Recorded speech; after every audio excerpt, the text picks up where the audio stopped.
those fans are blowing and actually pushing air this way. We don't have any ice present on the coil. This is a pass-through cooler. You walk through the cooler to get to the freezer. Our freezer's around 12 degrees, but it may have just came out of defrost. This is what they called us for. The good thing is when you do have it pass through into a freezer, you can just kind of crack the door open a little bit. Different places have learned how far they need to crack it.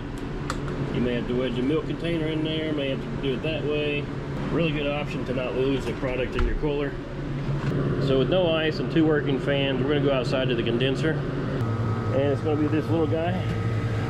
Walk-in freezers are typically larger than walk-in coolers. I do feel air blowing across. And we're flashing. I guess welcome to the leak channel now, because that's all the hell we get anymore.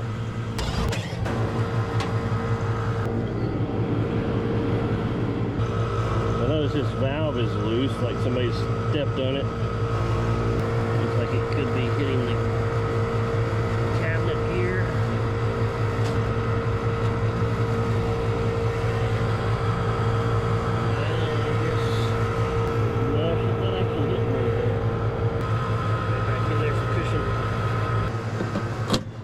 The evaporator should be on its own breaker, so the thermostat should still be on and that solenoid should still be open. Shutting off just a condenser here and leaving the evaporator powered, that's going to let our suction line come up in pressure, make it easier to find a leak.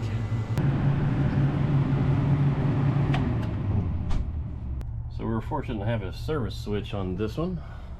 I'm going to go ahead and take these panels off. So we got the Emerson digital thermostat wiring.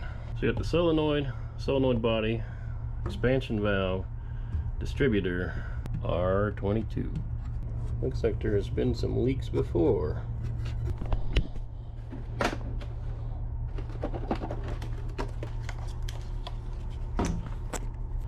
Another thing about this leak detector is you can actually hear ice melting. Let's see if we can get you to hear it there.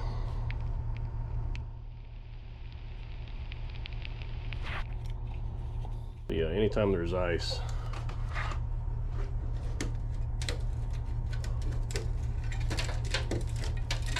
So I'm gonna pour some hot water over it. Melt what ice is in the drain pan.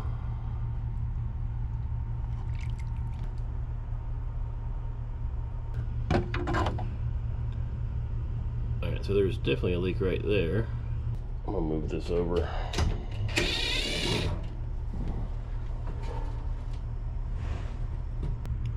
So I'm hearing a small one right there. Possibly one there too. Well, there's definitely one on this side too. Possibly there as well. I'll move a few of these. Yeah, there's definitely some in there. Let's see if we can let you hear this one. And then let you hear this one from this angle.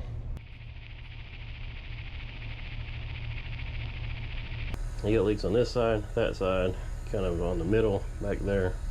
So let's see if I can detect any of these over here. I was hearing one down here. Yep. So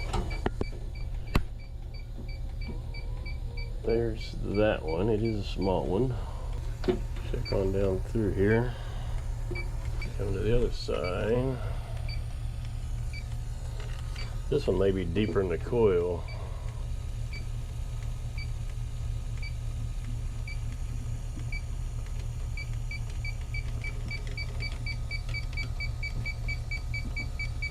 Oh, that's a good leak there.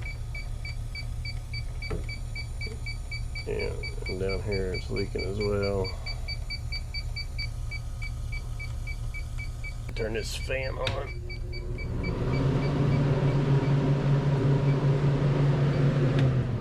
For a second, kind of flush some of that out and see. Yeah, this upper one is leaking really well. That second one's leaking even worse. At this point, we're pretty much just going to be able to top you off and give you a price on replacing this.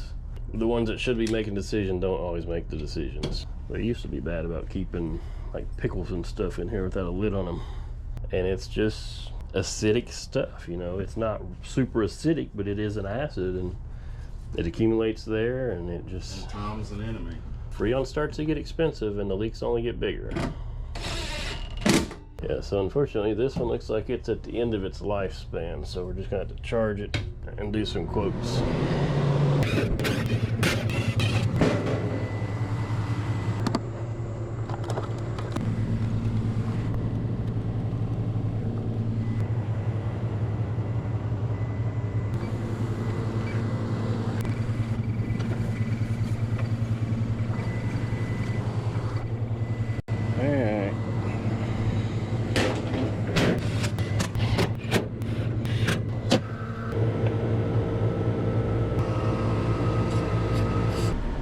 So 55 degrees.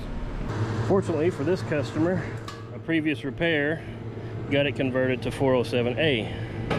I've seen some other companies convert to 407C, even though from what I see 407C is supposed to be for air conditioning, but apparently it works. Alright, so we'll just tear that out. And that's tear, T-A-R-E. And we'll just incrementally add a little bit as a liquid. Just let it go in there nice and slow. I don't get this often. I've got my van right next to me. Alright, so we went just a little over a pound. Flash it again. Add a little more.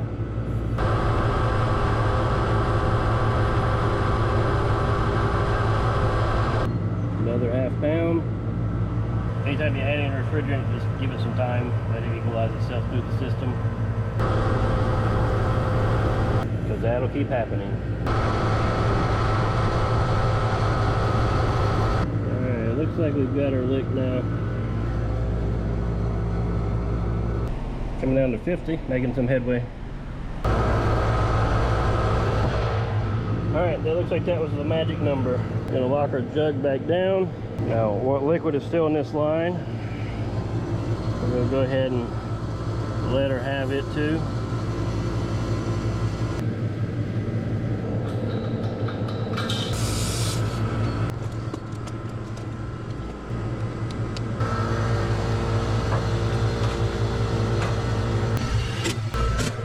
Alright, we got everything cleaned up out here.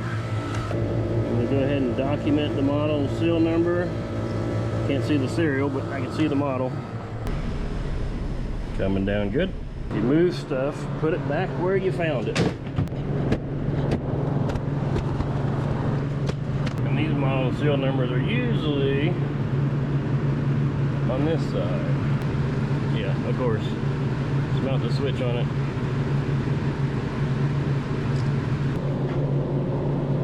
We can at least get the model number on this one too. Well, that one's pretty cut and dry. We got a couple leaks in places we can't repair. We're just gonna be chasing leak after leak, even if we could repair them all. So it's time. We'll quote them a whole new system. At minimum, they need to replace that evaporator. We'll see you on the next one. Let's hope it's not a leak too.